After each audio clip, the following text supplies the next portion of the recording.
3월 29일 정치권의 뜨거운 말말말 강아랑의 정치톡 시작하겠습니다. 오늘 첫 번째 정치톡은 역사 왜곡 유감대 윤 대통령이 결자 해지해야 합니다.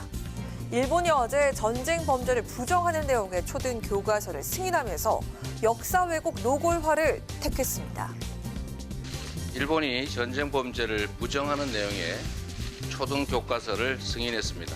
개정 교과서에서는 강제 동원은 물론 강제 징병에 대해서도 참여, 지원 같은 표현들로 강제성을 부정했습니다. 수백만 조선인들을 희생시킨 침략 전쟁의 책임 자체를 인정하지 않겠다는 의사를 명확하게 실현한 역사 도발입니다. 내년부터 일본 초등학교 교과서엔 이런 내용이 포함되게 됩니다. 독도는 일본 고유 영토, 한국이 불법 점거하고 있다는 식의 억지 주장인데요. 이뿐 아니라 일제강점기 시절 강제징용의 내용을 희석하거나 삭제한 정황도 확인됐죠. 이에 우리 외교부는 주한일본대사관 총괄공사를 주한일본대사 대리 자격으로 초치해서 일본의 초등교과서 검정 결과 발표에 강력히 항의했습니다. 굴욕 외교 비판이 연일 거세지자 대통령실도 입장을 밝혔는데요. 한치의 양보도 있을 수 없다며 엄정 대응 입장을 밝힌 겁니다. 일본 교과서 역사 왜곡에 대해서 정치권도 한 목소리로 유감을 표명했습니다. 간도 쓸개도 다 내주고 뒤통수까지 맞고 있는 격입니다. 정부는 모든 방법을 총동원해서 일본의 도발에 맞서야 합니다. 결자 해지해야 합니다. 대통령이 문제를 풀어야 합니다. 피해 당사자와 다수 국민의 반대를 무릅써가며 독단과 오만으로 강행한 강제동원 제3자 배상 불효관의 대가가 바로 이것이었습니까?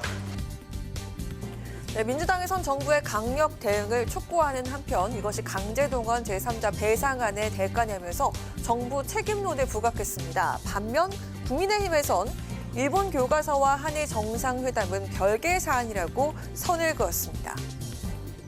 어렵사리 관계 정상화에 물꼬를 텄는데 새로운 변화에 대한 기대를 찬물을 끼얹어서는 안 됩니다. 만일 일본이 역사 교과서 왜곡을 강행한다면 우리 당은 강한 유감과 규탄을 하지 않을 수가 없습니다.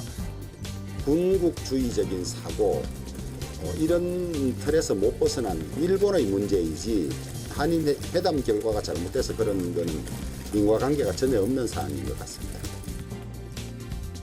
일본의 역사 왜곡 교과서 문제는 예고된 악재란 분석이 나오고 있는데요. 역사 왜곡 교과서를 비롯한 일본의 우경화 작업이 더욱 강하고 빠르게 전개될 거란 전망도 나오고 있습니다.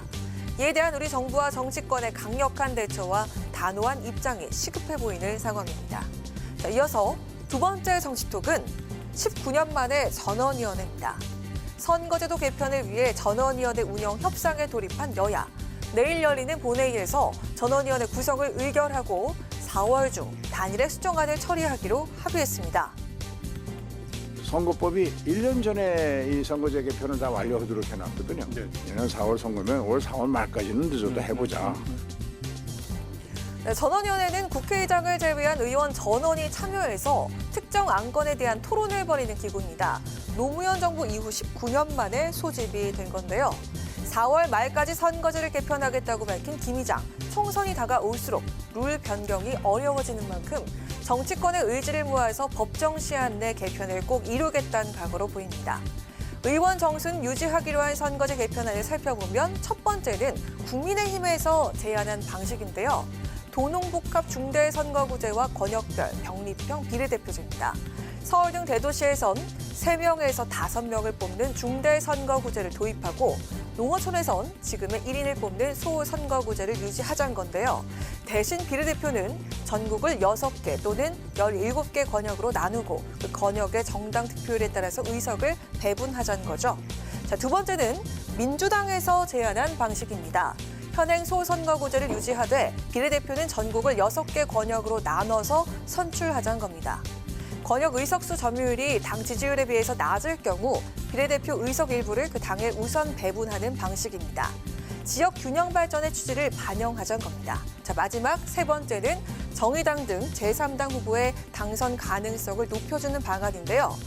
한 선거구당 4명에서 7명을 뽑는 대선거구제로 선거를 치르고 정당 득표율에 따라 의석을 배분한 후 후보자 득표 순으로 당선자를 결정하자는 방식입니다. 양당은 2주간 5차례 난상 토론을 통해서 도출된 개편안을 본회의에서 처리하겠다고 합의했는데요. 하지만 여야가 한 개의 선거 제도로 의견을 모을 수 있을진 미지수입니다. 4월 10일까지 확정해야 됩니다. 법적으로. 지금 서둘러서 하겠다. 저는 이것부터 난센스라 생각합니다. 선거제 개편을 위해 19년 만에 열리게 된 전원위. 김진표 국회의장의 바람은 과연 이뤄질 수 있을까요? 지금까지 강아랑의 정시톡이었습니다.